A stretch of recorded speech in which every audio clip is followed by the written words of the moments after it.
Welcome. In this video, we'll talk about what is a bill and a KOT. KOT stands for Kitchen Order Ticket.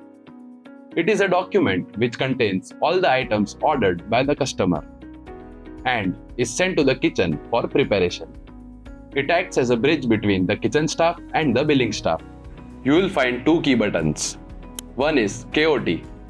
This sends the order to the kitchen digitally. Second is KOT and print. This sends the order and also prints a physical KOT, which can be attached to the order token. What is a bill? A bill is a final document that shows the total amount that the customer has to pay for the goods and service received. You will see three main buttons here. The first is Save.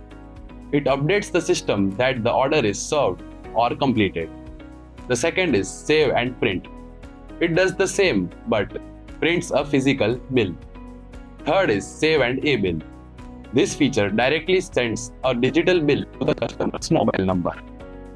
Item-wise special notes can be given by just clicking the item's name on the billing screen. Then you can ask for customization you require.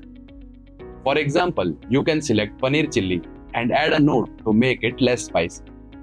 Once the order is entered, you can click the upward arrow at the bottom of the billing area. This will expand a panel showing subtotal, tax amount, tips, discount applied, and the grand total. This will give you and your customer a clear breakdown of the bill before proceeding.